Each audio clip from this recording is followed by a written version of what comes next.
Okay, so OBS means, ano meaning OBS? Open Broadcasting Software. So, ang pinaka-purpose niya is to broadcast. Kaya open broadcasting software siya. Pangalawang purpose niya is to record. Okay. So, pag sinabing broadcasting, pwede mo siyang i-stream o pwede mo siyang ipalabas online. Pwede sa Facebook, sa Twitch, sa YouTube, saan pa ba? Sa mga streaming platform. Sige. Okay, so meron tayong dalawang malaking project panel dito sa OBS. Okay, ito ang preview, ito ang program. Okay, ano ang difference ng program at ng preview?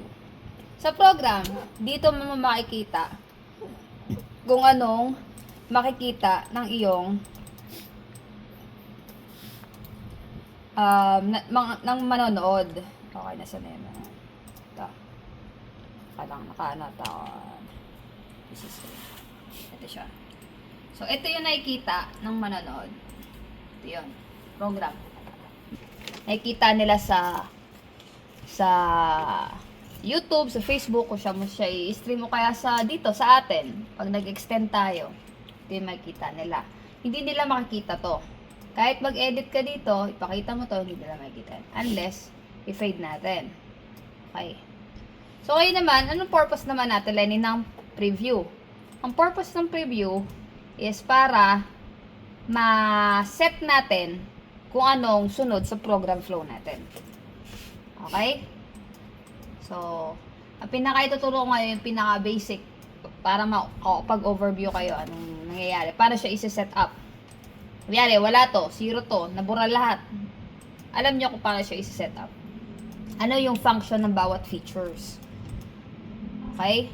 So, dito, meron sa tab natin, dito sa may OBS natin, meron tayong tab. So, yan, meron tayong tab. Meron tayong file, edit view, docs, profile, scene, collection, tools, help.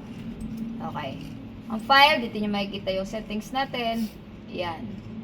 Edit, view, docs, yung mga docs, ito yan. Yung mga, ano yung controls natin, di ba? Ito yung controls. Naka-activate siya, kaya may check siya. Audio mixer, ito yan. Sources, ito yan. Scenes, ito yan. Okay? So, profile, ayan. Scene collection, profile meaning, pinaka main project. Main project. Kanyari, main folder. Tapos may subfolder. Ang subfolder, itong scene collection. Okay. Halimbawa, gusto natin gumawa para sa Gen Z ng sariling ganito. Sariling ganyan. New, scene. Punta ka sa scene. New. Tapos, yan, scene. Okay, so, delete siya, di ba? Bago kasi siya, bago. So, gagawa natin siya ng bago. Ngayon, gusto mong bumalik doon sa previous mong ginawa. Ay, click mo lang. Punta ka lang dito sa scene collection. Tapos EKN. Okay? So, pwede mo ito taas. EKN. Sa scene collection yon. Gets? Okay. Ngayon, mag-start tayo. Gagawan ni Cyrus ng duplicate itong EKL natin. So, lahat ng nakalagay sa scenes, sa sources, gagayahin niya. Ilalagay niya dito sa kanyang scene Cyrus. Okay. So, i-start natin sa intro. So, Lenny, anong difference ng scenes at saka sources? Ang difference ng scenes at saka sources, yung scenes, ito yung pinaka main folder. For example, dito. Parang ganito siya. Sa folder na to, ayan yung scenes. Ito yung subfolder niya. So, ito na yun. Ito yung loob nun. Gets? Ito yung main folder. Ito yung subfolder. Okay. Ito yung pangalan. Main folder. Ito yung laman nito. Okay? So, start natin siya sa intro. Sa intro, ito yung mga nakalagay natin. Okay? So, gusto ko halimbawa makita na magkaroon dito ng logo ng Gen Z. Okay, sa Scene, Cyrus, logo ng Gen Z. Hanapin mo syempre. So, yung logo ng Gen Z. Gen Z. Gen Z. Oh, logo. Asa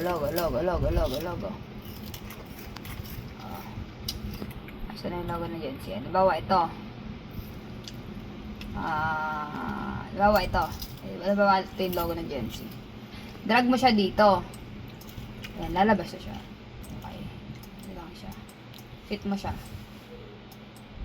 Okay, let's fit mo siya. Ito na siya dito. Gets? Okay. So, ganun siya. Ganun maglagay ng picture or ng photo. Or pwedeng ito rin. Plus, image.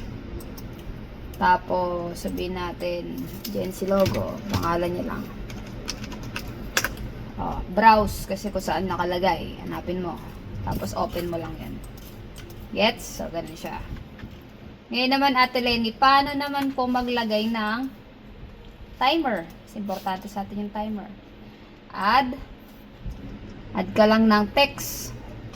Hindi natin timer. Okay, countdown. Ikaw bahala. Kahit anong pangalan nito Kunyari, timer ni Cyrus. Timer na si Cyrus. Okay. So, ang color ng font, white. Background, wala. So, ganyan mangyayari dyan. So, ang text niya, wala rin. So, pwede mo lagyan ng text. Yan. Ayos niya. Pero buray na natin yan. Kasi magta-timer tayo dyan. Ngayon naman, paano siya magiging timer, Ate Lenny? Walang nakalagay. Punta ka sa tools, sa scripts, mag-add tayo dito ng countdown. Itong countdown. Open. Anong gusto mo? Wow, 5 minutes. And 5 minutes. Text source. Pupunta ka sa text source kung saan mo siya ilalagay. So, pupunta ka kay timer ni Cyrus. Tapos, didelete mo to kasi pag end niyan, final text siya pag end niya, may kita to. So, delete mo yan. Para hindi yan makita. Okay? So, game. Ito na siya. Timer na siya. Okay? Gets? Okay. Next, so ituturo naman, so kapag add na tayo ng photo, ng timer, ng text. Okay, next natin, paano naman natin makakapture yung PowerPoint na ginawa ko? PowerPoint tayo dito. Ito. Paano ko siya malalagay dito? Add window capture. Pag sinabing window capture, kung ano yung nasa screen mo, makakapture niya. Window capture. Halimbawa, ito. Gusto mo siyang pangalan ng PowerPoint ni Cyrus. Dami. Kung may-ari ni Cyrus Okay. Punta ka sa window para makita mo. Hanapin mo siya. Tapos, disable mo to kasi kapag hindi mo yung disable, di ba naka-enable siya. Okay natin. Okay. Ganyan siya. Di ba? Fit natin siya screen Okay. Naka-ano siya. Kita natin. Ayan Nakikita nyo yung yung cursor ko. Ayan Kita nyo yan? Kita nyo? Tatanggalin natin yan. Paano natin siya tatanggalin? Right click, properties. Disable mo tong capture cursor. Para yung cursor hindi niya makapture. Gets? Okay, so ayan wala na siya. Hindi siya makita. Kasi pag naganyan-ganyan ka, tapos di mo yung disable, makikita nila yun. Ay, bakit may gumagalaw dun? Okay, so ganun siya. Same din yun sa GOM. Halimbawa, nakabukas yung GOM natin.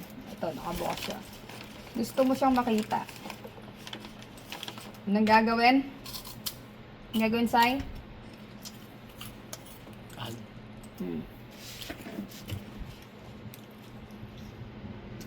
Image. Joke lang. Bila na wala. Anong gagawin? Yung timer lang na. Okay. Window capture. Okay, yes. Okay? Kasi nga naka-andito siya sa window. Window capture siya. And then, Tapos pwede mong pangalan ng GOM. Kaya GOM ni Cyrus. okay. Okay? Tapos pili ka dito. Ito ba yan? Ito ba yan? Hanapin mo. Okay? Anong sunod? Cursor po. disable mo yan para hindi makita yung cursor mo dito. Dapat wala yan. Hindi naka-check. Okay? Di ba dati ate, naayos niya na pala. Yung? Dati ganun. Yung tinuturoan mo pa lang ako sa taas. Na ano? Kapag may inaano yun, nakikita. Okay, game. Okay na yan. So, ano yung mga natin? Naturo ko na sa inyo. Sa timer and sa Timer, text, window capture, image. So, doon muna tayo sa 4. Okay, ngayon, gawin nyo siya. Okay. Ulitin ko kung paano siya gawin, ha? Start tayo. Paano mag-add ng text? Add text. Halimbawa, ang gusto mo dyan, name tag. Sabihin yung pangalan. Okay? Kaya mo lang siya. Tapos dito mo lagay. Pwede maglagay dito. Cyrus de la Cruz. Tama ba yung so, ganun guys. Paano maglagay ng text, ng countdown, timer, tapos window capture image. Ganun siya ginagawa. Okay. Sa next video natin, mas malalim pa. Okay.